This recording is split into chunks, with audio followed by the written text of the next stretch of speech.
اس چیز کو سمجھنا کہ انسان اللہ تعالیٰ کی توفیق کے بغیر نہیں کر سکتا. ہاں خاص طور پر یہ چیز when we say نا لا حول ولا قوة الا باللہ, it's very important to understand, especially جب ہم نا لیزینس کو ڈسکس کرتے ہیں.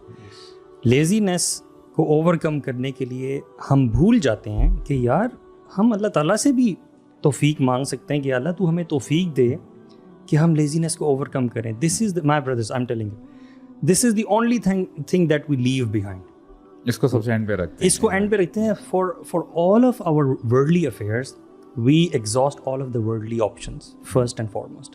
The only thing we forget is asking the tawfiq from Allah subhanahu wa ta'ala. You know bro, یہ تو یعنی جیسے آپ کہہ رہے ہیں, آپ نے کہا نا یہ ہمیں بھی میں سمجھتا ہوں یہی مانگنی چاہیے, یہی مانگنی چاہیے. You know the very reason why so many صحابہ, جس طرح سے آپ نے مینشن کیا, were able to achieve so much in such a short span of life was their connection with Allah subhanahu wa ta'ala. They had the motivation, they were with the best of other people, but with their connection with Allah subhanahu wa ta'ala. ہماری دعاؤں کا جو ہے ہمارے زندگی میں اعمال پہ کتنا بڑا افیکٹ ہے برو.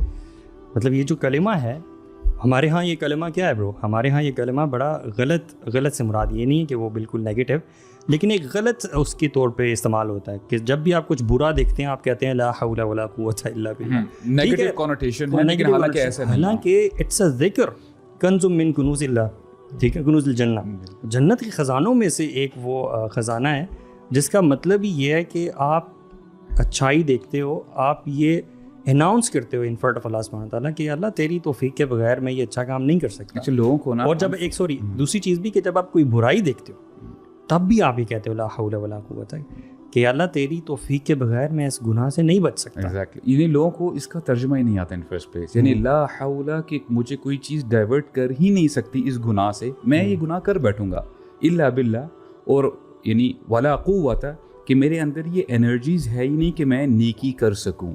جیسے آپ نے بتایا تھا نا اس دن کہ جب حی علی الصلاح حی علی الفلاح ندا ہوتی ہے, تو اس میں ہم کہتے ہیں کہ لا حول ولا قوت الا باللہ, کہ اللہ تعالیٰ کی پرمیشن, اللہ تعالیٰ کے اذن کے بغیر میں یہ کام نہیں کر سکتا. سبحان اللہ. میں آپ ایک اور چیز آپ کو بتاؤں اس خاص جملے کے حوالے سے کہ اللہ کے نبی صلی اللہ علیہ وسلم جب وہ معراج کے اس پہ گئے تو 7th ہیون پہ ان کو کون ملے؟ ابراہیم علیہ السلام. اینڈ وہ حدیث میں آتا ہے کہ ابراہیم علیہ السلام بیت المعمور پہ ٹیک لگا کے بیٹھے ہوئے تھے. So you need to imagine this, you know, the best of creations, ٹھیک ہے, are meeting. We're not talking about politicians, we're not talking about some hi-fi celebrities of this dunya, we're talking about Anbiya, and that too some of the best. Khalil, two of the best. دو خلیل ہیں نا, two of the best, and at best of places, 7th heaven, you know, اور بیت المعمور پہ مل رہے ہیں, اور ان کے درمیان جو کنورسیشن اب ہو رہی ہے ٹاپ 2 یعنی ٹاپ 2 لوگوں کے درمیان, انسانی ever lived on the face of this earth, ان لوگوں کے درمیان جو کنورسیشن ہو رہی ہے وہ کنورسیشن کتنی ویلیوبل ہوگی.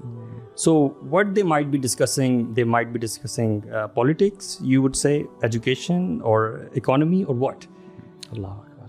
ابراہیم علیہ السلام اللہ کے نبی صلی اللہ علیہ وسلم کو یہ کہہ رہے ہیں کہ مرو امتک, کہ اپنی امت کو حکم دو کہ غراس الجنہ جو ہے وہ زیادہ کرے, جنت میں جو پلانٹیشن ہے وہ زیادہ کرے. تو اللہ کے نبی صلی اللہ علیہ وسلم پوچھتے ہیں کہ وہ پلین ہے, ہاں وہ پلین ہے, تو وہ کیسے زیادہ کریں.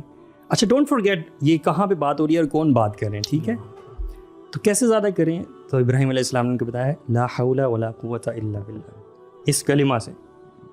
So can you imagine the importance of this کلمہ, واٹ اٹ مینز, اور یہ ہماری لائف میں کتنے پازیٹیو افیکٹس لے کے آ سکتی ہے. So I think we are away from asking this توفیق from Allah subhanahu wa ta'ala. Bro بالکل آپ نے صحیح بات کی ہے واللہ. اچھا آج کل نا لوگ ان چیزوں کو بلیٹل کرتے ہیں.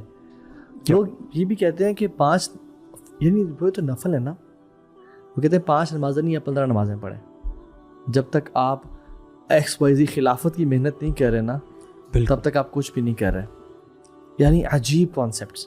ہاں یس ایکٹیویزم از ضروری لوگوں کا دین کی طرف, اور ہر مسلمان چاہتا ہے کہ خلافت کا نظام ہو, بٹ عبادات کو بلیٹل کر کے اور ایسے لوگوں کے عام طور پہ معاملات دین داری کے حوالے سے, پرائیویسیز کے حوالے سے بہت I think this is a natural inclination of human beings. Of course ہم شیطان کو اس پوری ایکویژن میں سے نکال نہیں سکتے. دنیا کے تمام دوسرے میٹرز میں شاید آپ کی اپنی لیزینس کی کوئی اور وجوہات ہوتی ہوں, but when we talk about the عبادات, دا دین آف اللہ سبحانہ و تعالیٰ, تو اس میں شیطان کا ایک بہت بڑا ہاتھ ہے, ٹھیک ہے. تو یہ ایک نیچرل مجھے لگتا ہے کہ انکلینیشن ہے کہ عبادات، اذکار، دعائیں اگر آپ ان پہ محنت کر کے اپنے آپ کو یاد نہیں رکھواؤ گے نا کہ یہ کتنی امپورٹنٹ ہے، تو شیطان آپ کو بھلا دے گا. یہ بیسک سٹیپس ہیں. جیسے وہ اللہ تعالیٰ کے اولیاء کے حوالے سے جو حدیث ہے نا، اس میں یہ کون اسپیشل لوگ ہیں، ان میں سے کیٹیگری نمبر 1 اس شخص کی ہے جو اللہ تعالیٰ نے فرائض بتائے ہیں، جو مینڈیٹری ایکشنز ہیں، ان میں یہ کوتاہی نہیں کرتا. اب آپ مجھے بتائیں کہ جس شخص کو 5 دفعہ اللہ اکبر کی صدا آ رہی ہے اور وہ مسجد نہیں جا پا رہا، حی علی الفلاح کی طرف نہیں جا پا رہا، اور وہ نظام چینج کرنے کی بات کرتے ہیں، دین دیر از اے سیریس پرابلم.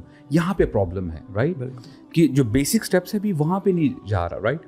تو فرائض آپ پہلے ادا کریں تو انشاءاللہ آپ نے ایک اسٹیپنگ سٹون لے لیا، اچیو کر لیا، اور آپ اللہ تعالیٰ کے ولی میں شامل ہو جاؤ گے، اولیاء میں. وہ ایک نا میں آپ سے سبحان اللہ ایک حدیث اس حوالے سے نا، اللہ کے نبی نے فرمایا کہ 3 جو ہے نا سیلویفک ورچوز ہیں، انسان کو نا نجات دے دیتے ہیں. ٹھیک ہے، لمبی حدیث ہے، میں اس کو شارٹ کر کے بتاتا ہوں. اور پھر فرمایا 3 موبقات ہیں، ڈسٹرائرز ہیں، ختم کر دینے والے انسان کو. ایک شہوت جس کو فالو کیا جائے، اسٹنجینس وچ از اوبیڈ، یعنی انسان مال روک کے رکھے اور خرچ نہ کرے لوگوں پہ. اور تیسری فرمایا اے مین امپریسڈ بائی ہم سیلف. اور آپ نے ان تینوں میں سے کہا کہ یہ سب سے شدید ہے، یہ سب سے بڑی ہے کہ انسان اپنی کیپیبلٹی سے امپریسڈ ہو.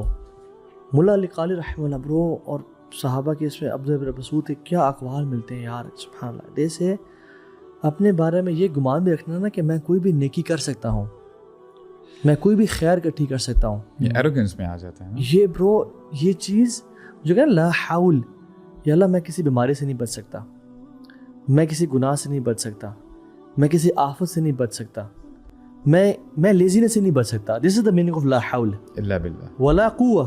اور نہ میں کوئی خیر یا نہ میں شر سے بچ پا سکتا ہوں، اور نہ میں کوئی ایک قدم بھی بڑھا سکتا ہوں خیر کی طرف، سوائے تیرے. جو کر رہا ہوں نا وہ تیری توفیق سے ہی کر رہا ہوں.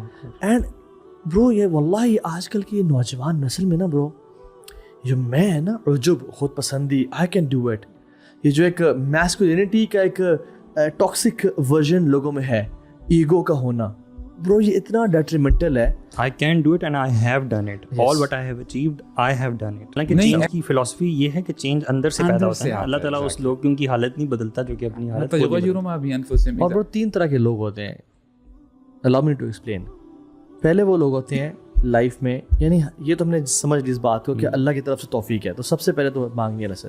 لیکن اس کے بعد یہ جو ہے نا اللہ باللہ کے جو ہے، یہ بھی ہمیں ایکسٹینڈ کرنا ہے کہ اپنے آپ کو اتنا بھی بلیٹل نہیں کر لینا کہ میں تو کسی کھاتے میں نہیں آتا. اللہ سے اچھا امید رکھنی ہے، اور اللہ سے ان اللہ یحب معالی الامور واشرافہا، اللہ تعالیٰ کو بڑے بڑے کام بھی پسند ہیں. پھر صحابہ میں جب آپ بات دیکھتے ہیں نا، ان کی کانفیڈنس دیکھتے ہیں، وہ کفار کے سامنے وہ اتنے میک اور ویک بیہیو نہیں کرتے تھے.